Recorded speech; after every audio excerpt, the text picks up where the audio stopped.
Tezgam express, शोलों ने कई घराने उजाड़ दिए, 74 जिंदगियां झुलस कर खाक, 48 अस्पताल में जेर इलाज, 2 इकोनॉमी और 1 बिजनेस क्लास बोगी मुकम्मल तबाह। जान बचाने के लिए लोगों ने छलांगे लगाई, ट्रैक बहाल, रेस्क्यू ऑपरेशन में फौजी जवान भी शरीक हुए, जख्मियों को हेलीकॉप्टर्स के जरिए अस्पताल मुंतकिल किया गया।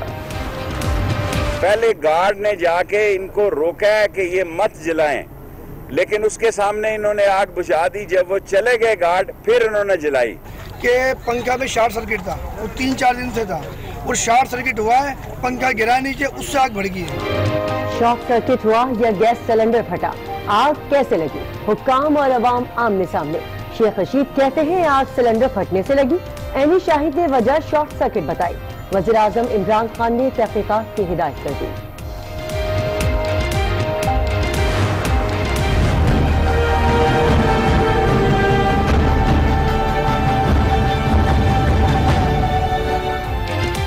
खौफनाक आग, अलमनाक सानेहा, पूरी कौम अफसुर्दा। झुलसी लाशों की शनाख्त DNA के जरिए होगी। जख्मियों को रहीमयार खान, बहावलपुर और मुल्तान मुंतकिल किया गया। 6 की हालत तशवीशनाक। जाँ बहक अफराद में से अक्सर का ताल्लुक मीरपुर खास से था। वफाकी हुकूमत की जानिब से इमदाद का ऐलान। मौजूदा वजीर रेलवे का दौर हादसात का टॉप गया। 14 माह में 80 हादसात हुए, 100 से ज्यादा जानों का ज़िया और महकमे को अरबों का नुकसान हुआ। अपोजिशन का इस्तीफे का मुतालिबा, कारकर्दगी पर सवाल उठे तो मौसूफ सहाफियों पर बरहम। देखो यार, आप बाइस होके सवाल ना करना। सुन लिया मैंने यार, आप तकरीर करेंगे या सवाल करेंगे? सारे सवाल तूने तो नहीं करने ना, तूने तो नहीं ठेका लिया हुआ। JUI का आजादी मार्च इस्लामाबाद के करीब। जलसा शुरू होने से पहले ही ऑपोजिशन की अलग अलग पोजीशन। मरियम औरंगजेब कहती हैं सानेहा तेजगाम पर जलसा मंसूख कर दिया। दावा किया यह ऑपोजिशन का मुश्तरका फैसला है। एहसन इकबाल कहते हैं जलसा कल होगा।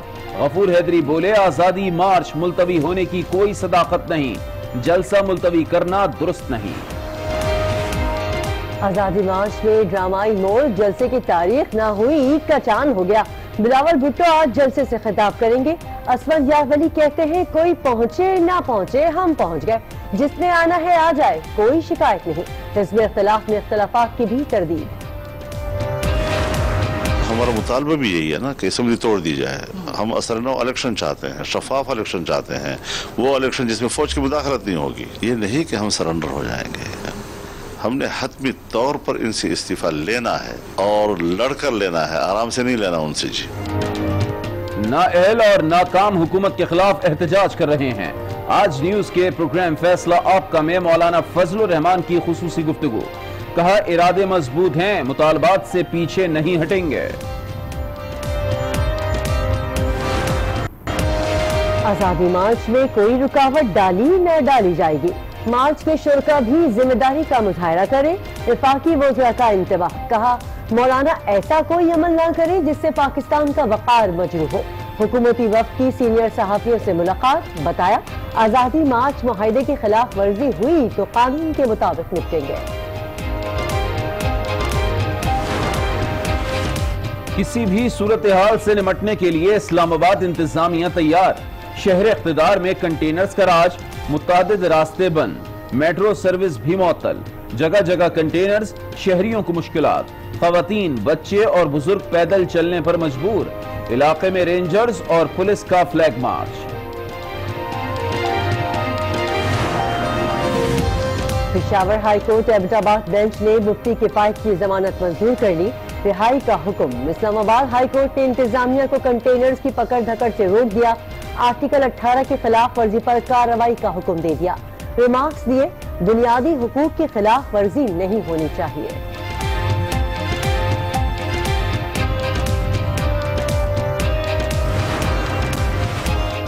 नवाज शरीफ का इलाज जारी। प्लेटलेट्स 35,000 हो गए। अब रोजाना कुदरती तौर पर प्लेटलेट्स बढ़ेंगे। डॉक्टर महमूद अयाज पुरुमीद गैर रस्मी गुफ्तगू में बताया बैरून मुल्क से डॉक्टर नहीं बुला रहे। नवाज शरीफ ने बोर्ड पर एतमाद किया है। वालिद की तीमारदारी के लिए बेटी को जमानत मिलेगी या नहीं, लाहौर हाई कोर्ट ने मरियम नवाज की जमानत का फैसला महफूज कर लिया। 4 नवंबर को सुनाया जाएगा। जिन्हें कोई आंख उठाकर नहीं देख सकता था वो आज जेल में है। चेयरमैन नैब जावेद इकबाल का सखर में खिताब, कहा एहतिसाब सबके लिए की पॉलिसी पर अमल कर रहे हैं, बदनीयती और नाअहली बर्दाश्त नहीं की जाएगी। सखर रीजन के अफसरान को इंतबा, तफ्तीशी अफसरान की नाअहली का एतराफ भी कर लिया। मुल्की निजाम को मौजूदा दौर के तकाजों से हम आहंग करने के लिए कोशिश हैं। वजीर आजम इमरान खान का इस्लामाबाद में कारोबार में आसानियों से मुताल्लिक तकरीब से खिताब, कहा हुकूमत बेहतरीन मुआशी टीम की बदौलत चैलेंजेस पर काबू पा रही है, गरीब तबके को गुर्बत से बाहर लाएंगे। इस्लामाबाद हाई कोर्ट का बड़ा फैसला, आम साइलिन भी छुट्टी के रोज रुजू कर सकेंगे। डिप्टी रजिस्ट्रार ने नोटिफिकेशन जारी कर दिया, दफ्तरी औकात के अलावा भी इमरजेंसी केसेस सुने जाएंगे। कैदी की जान को खतरा हुआ तो फौरी समाअत होगी। कराची में 52,808 अफराद टैक्स गुजार हैं, 8 अरब 61 करोड़ टैक्स देते हैं। फेडरल बोर्ड रेवेन्यू ने तफसील जारी कर दी। सिर्फ 6,469 कारोबारी अफराद 1 लाख रुपए से ज्यादा टैक्स अदा करते हैं। लाहौर में 55,342 कारोबारी अफराद टैक्स नेट में हैं। खैबर पख्तूनख्वा के स्कूल्स में बच्चों के लिए नई मुहिम वबाले जान बन गई।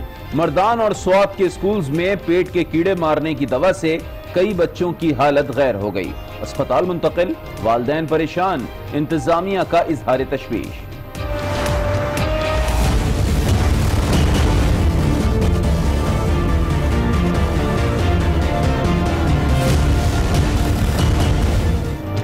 लाहौर में खातून वकील मामूली झगड़े पर आपे से बाहर हो गई, सड़क पर ही अदालत लगा ली। कार में बैठे बुजुर्ग पर हाथ उठाया, कई थप्पड़ भी मारे। खातून वकील गाड़ी का शीशा तोड़ने की कोशिश भी करती रही। खातून की सरेआम गालम गलोच और बदतमीजी की वीडियो वायरल।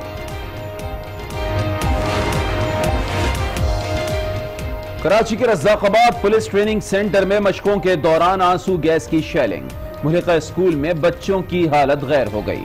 धुआं फैलने से इलाका मकीन भी मुतासिर। ट्रेनिंग सेंटर में इंसदादे दहशतगर्दी की तरबियत दी जा रही थी।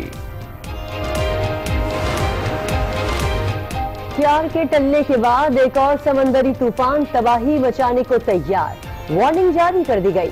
महकमा मौसमियात ने तूफान माह के हवाले से एडवाइजरी जारी कर दी। हवा का कम दबाव इंतहाई तेजी से तब्दील होने वाला है। माह 24 घंटों में शिद्दत इख्तियार करेगा। वाले शोलों ने कई खानदानों के चिराग बुझा दिए। 74 अफराद जलकर राख हो गए, 48 झुलस कर अस्पताल जा पहुंचे। मुसाफिरों ने चलती ट्रेन से छलांगे लगाकर जाने बचाई। शोहदा और जख्मियों में ज्यादा अफराद की तादाद तबलीगी जमात से है, जो इज्तिमा में शिरकत के लिए रायवन जा रहे थे। जैसे भी कपड़े भी उनके सारे जले हुए थे और वो बता रहे थे कि भाई 50 साथी हमारे थे जो अंदर शहीद हुए। 11 नंबर बोगी थी हमारी और हमें भी फजर की नमाज पढ़कर हमारे साथी फारिग हुए थे कि अचानक शोर शुरू हुआ। मालूम हुआ तो पता चला कि पिछले डब्बे में आग लगी है। तकरीबन ये 6 या 6:05-10 का टाइम हुआ। जब हम गाड़ी से निकलने लगे बड़ी मुश्किल से तो हमारी जान बचाई। साथियों ने जो है ना वो चेन खींचे, इसलिए कि अफरा तफरी का आलम था। हर आदमी अपने तौर पर एक मौत को देख चुका था। कई मुसाफिरों ने छलांगे लगाकर जानें बचाई, कई को भड़कते शोलों ने लपक लिया। हमने धुआं आता हुआ देखा और धुआं फिर इतना ज़्यादा आना शुरू हो गया तो फिर हमने देखा कि कुछ आग सी महसूस हो रही है हमें पिछली तरफ से आती है। तो बस वो धुआं हमें बेहोश कर रहा था, वो धुएं से हमें सांस लेने दिया जा रहा। तो हम लोग दरवाजे की तरफ भागने के लिए हमने तैयारी की। उनमें हमारे कई साथी जो अल्लाह पाक ने उन्हें बचा लिया है और उन्हें उनका सामान सब कुछ जल गया है। वाक़े की इत्तला मिलते ही रेस्क्यू एहलकार मदद को पहुंचे। पाक फौज के जवान भी इमदादी कामों में पेश रहे। जख्मियों को लियाकतपुर, रहीम यार खान, मुल्तान और भावलपुर के अस्पतालों में मुंतकिल किया गया। वजीर रेलवे शेख रशीद, वजीर आला पंजाब समेत दीगर वज़रा भी मरीजों की अयादत को पहुंचे। शोहदा और जख्मियों में ज्यादातर अफराद का ताल्लुक तबलीगी जमात से है, जो इज्तिमा में शिरकत के लिए रायवन जा रहे थे। सानहे में शहीद होने वाले 74 में से सिर्फ 13 लाशों की शनाख्त हो सकी। अस्पताल ज़राए के मुताबिक 61 अफराद की मैयतें नाकाबिल शनाख्त हैं, जिन्हें DNA टेस्ट के बाद वर्षा के हवाले किया जाएगा। हादसे में 48 मुसाफिर जख्मी भी हुए। 22 रहीम यार खान के शेख जैद अस्पताल, भावलपुर के विक्टोरिया अस्पताल में 9 और मुल्तान के नेश्तर अस्पताल में भी 9 जख्मी जेर इलाज हैं। हादसे का शिकार तेजगाम एक्सप्रेस से कुछ देर बाद अपनी मंजिल पर पहुंचेगी। लाहौर स्टेशन पर मुतासरीन के लिए हेल्प डेस्क कायम कर दी गई है। मजीद अपडेट लेंगे नुमाइंदा आज न्यूज गजनफर खान से। गजनफर बताइएगा। जी बिल्कुल, रहीम यार खान में तेजगाम एक्सप्रेस जो हादसे का शिकार हुई वो तकरीबन 9:45 बजे के करीब लाहौर रेलवे स्टेशन पर जो है वो पहुंच रही है। हमारे साथ यहाँ पे हेल्प डेस्क के इंतजामिया मौजूद है, उनसे बात करते हैं। ये मोस्टली अगर कराची से थी रायगढ़ तक की, रावलपिंडी की, लाहौर की सिर्फ 3 है, बाकी रास्ते की थी। लाहौर में अभी तक किसी लवाकिन ने हमसे रब्ता नहीं किया। हेल्प डेस्क हमने सुबह से कायम किया है। जी बिल्कुल, इंतजामिया के मुताबिक जो ट्रेन में बुकिंग करवाई गई थी वो ज्यादातर रायगढ़, रावलपिंडी और उसके अलावा सिर्फ 3 जो अफराद थे उनकी बुकिंग लाहौर की थी, और जो लाहौर के 3 अफराद थे उनके बारे में अभी जो है इंतजामिया को भी आगाह नहीं किया गया, ताहम उनकी शनाख्त भी होना भी बाकी है। जी DSO रेलवे कराची जुनैद असलम के मुताबिक हादसे का शिकार 2 बोगियां तबलीगी जमात के नाम पर बुक कराई गई थी, जिसमें 156 मुसाफिर सवार थे। बिजनेस क्लास वाली बोगी में 54 मुसाफिर मौजूद थे। इसमें जो मुतासरा बोगी हैं उसमें से 2 इकॉनमी हैं और 1 बिजनेस है। इसमें जो 2 इकॉनमी कोचेस थी वो एक ही जमात की नाम पे बुक थी, अमीर हुसैन एंड पार्टी, और जो बिज़नेस क्लास हैं उसमें मुख्तलिफ लोगों के नाम पे थी। तकरीबन 78 की बुकिंग इकॉनमी में थी और 54 की बुकिंग जो है हमारे पास वो बिज़नेस में थी। उधर कराची कैंट स्टेशन पर हादसे से मुताल्लिक मालूमाती काउंटर कायम कर दिया गया है, जहां अवाम को मालूमात फराहम की जा रही हैं। मजीद बताएंगे आज न्यूज़ के नुमाइंदे फैजान जलीस।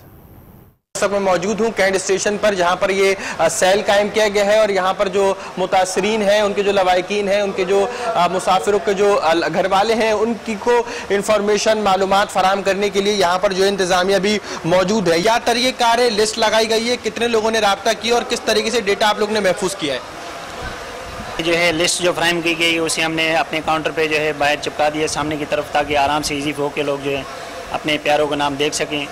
उसके अलावा जैसे मजीद मालूमात होती है तो उसे काउंटर से अंदर से मजीद मालूमात भी हम देते हैं। अब मुसाफरीन के जो घर वाले हैं, लवाकिन हैं, वर्सा हैं, उन्होंने मालूमात हासिल करने के लिए यहाँ का रुख भी किया और यहाँ पर बाकायदा तौर पर जो है वो एक इंफॉर्मेशन सेल भी कायम किया गया है। जी ट्रेन में आग कैसे लगी? वज़ीर रेलवे और ऐनी शाहिदीन के बयानात ने कहानी उलझा दी। शेख रशीद ने सिलेंडर्स धमाके का दावा किया, जबकि ऐनी शाहिदीन कहते हैं कि आग शॉर्ट सर्किट से लगी। पहले गार्ड ने जाके इनको रोका है कि ये मत जलाएं, लेकिन उसके सामने इन्होंने आग बुझा दी। जब वो चले गए गार्ड, फिर उन्होंने जलाई। मीडिया के ऊपर खबरें हो रही है कि जो है सिलेंडर जला, ऐसी कोई बात नहीं है, कोई सिलेंडर नहीं जला। स्टेशन पे तमाम सिलेंडर चेक कराए गए हैं, सबकी गैसें निकाल दी गई हैं। और वहाँ घी का और नाश्ते के इंतजाम में ये एक बड़ा सानिया हो गया। जो आग लगी है वो लगी है स्लीपर के अंदर, जो AC है। शॉर्ट सर्किट हुआ है, पंखा गिरा नीचे, उससे आग भड़की है और इतनी तेजी से आग भड़की है, उसके बावजूद जो है ट्रेन चलती रही है। कोई अमला नहीं था, कोई पुरसाने हल नहीं था। हमने फुटेज जारी कर दी है। इस मुल्क में जख्मी को नहीं उठाते लोग, फुटेज बनाते हैं। वो आदमी जो जख्मी को नहीं उठा रहा, फुटेज बना रहा, उसकी फुटेज हमने जारी कर दी। तमाम जिम्मेदारी जो है खुद रेलवे की है और आला हुक्काम की, उनका नोटिस ले। जो जमात वाले थे उनकी तरफ से कोई ऐसी बात नहीं है कि जो ना सिलेंडर जला हो। सनह तेजगाम एक्सप्रेस पर वजीर आजम ने इजहार अफसोस किया है। तकरीब से खिताब में कीमती जानों के ज़िया पर दुख का इजहार करते हुए कहा, पुरसा से ताज़ियत और जख्मियों की जल्द सेहतियाबी के लिए दुआ गो हूँ। वजीर आजम ने हादसे की तहकीकात के लिए इंक्वायरी कमेटी तश्कील देने का भी हुक्म दे दिया। First of all I would like to commiserate with the families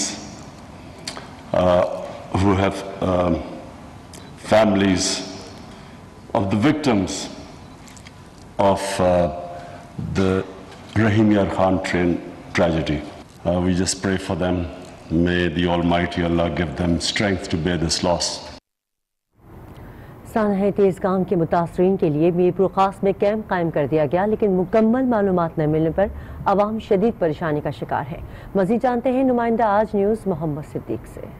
जी मैं इस वक्त मौजूद हूँ DC ऑफिस में, जहाँ एक सेल कायम किया गया है उन लोगों के लिए जिनके लवाहिकीन जो है वो तेजगाम के हादसे में जहाँ बहक हुए हैं या जख्मी हैं। तो उनके लिए लोग यहाँ पर आ रहे हैं मालूमात हासिल करने के लिए। जो जख्मी हैं उनके बारे में तो बहरहाल ये कुछ ना कुछ मालूमात दे रहे हैं, लेकिन जाबाक अफराद के बारे में जिनकी जो है बॉडीज इतनी जो है ख़राब हो चुकी हैं जलने की वजह से कि वो मालूमात नहीं हो पा रही है, इस वजह से यहाँ इनका कहना यह है कि जैसे जैसे हमें मालूमात होती जाएगी हम मालूमात फराम करते जाएंगे। अलबत्ता यहाँ के लोग जो है वो शदीद तज़ब्ज़ब का शिकार हैं और अपने प्यारों के बारे में मालूमात करने के लिए शदीद परेशान हैं। जी 14 माह में 80 हादसा, लेकिन शेख साहब के मुताबिक ये तादाद सबसे कम है।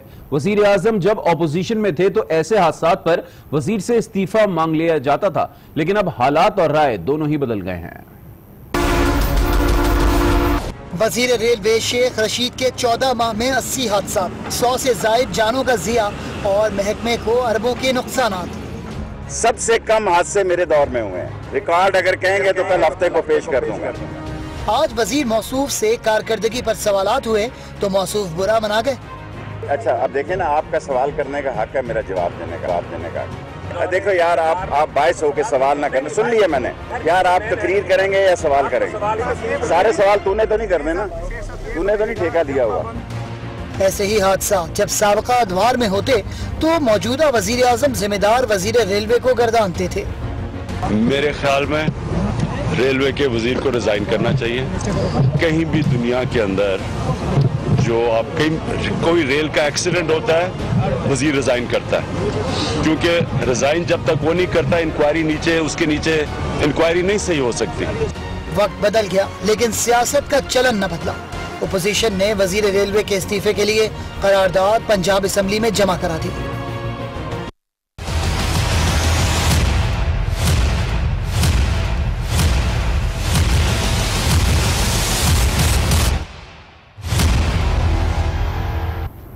अपोजिशन आज के जलसे पर तकसीम। नून लीग ने जलसा मुलतवी होने का ऐलान कर दिया तो पीपल्स पार्टी और अवामी नेशनल पार्टी ने जलसा आज ही होने पर जोर दे दिया। ये रिपोर्ट देखिए। सबकी क़यादत ने मिलकर ये महसूस किया कि हमें जलसे को कल तक मुलतवी करना चाहिए। तो इस खबर में कोई सदाकत नहीं है। आज के दिन जलसा होगा। जो फैसले एक मरतबा हो जाते हैं वो फिर तब्दील नहीं होते। जलसा आज नहीं होगा, नून लीग का ऐलान, जलसा आज ही होगा। पीपी और एएनपी ने भी कर दिया ऐलान। अपोजिशन के अलग अलग ऐलान से सब हो गए परेशान। मरियम औरंगजेब और एहसन इकबाल बोले जलसा आज नहीं जुम्मे को होगा। आज के इस हादसे के पेश नजर अपोजिशन जमातों ने और JUIF ने सबकी क़यादत ने मिलकर ये महसूस किया कि हमें जलसे को कल तक मुलतवी करना चाहिए। लिहाजा लोग आ जाएंगे, वो क़याम करेंगे और इंशाल्लाह जलसा कल जुमे के बाद होगा। तर्जुमान बिलावल भुट्टो जरदारी, सेनेटर मुस्तफा नवाज खोकर ने कहा बिलावल भुट्टो शेड्यूल के मुताबिक जलसा गाह पहुँचेंगे। ANP के सरबराह असफन यार वली का कहना था कि जलसा तो आज ही होगा। आज के दिन जलसा होगा। जो फैसले एक मरतबा हो जाते हैं वो फिर तब्दील नहीं होते। किसी ने आज आना है, तकरीर करनी है, आ जाए, नहीं आना हमें उससे वास्ता नहीं, ना उसे कोई गिला है। सूरत हाल पर JUI के मौलाना अब्दुल गफूर हैदरी ने कहा जलसा मुलतवी होने की खबरों में कोई सदाकत नहीं। तो इस खबर में कोई सदाकत नहीं है कि आज़ादी मार्च मुअख्खर या मुलतवी हो।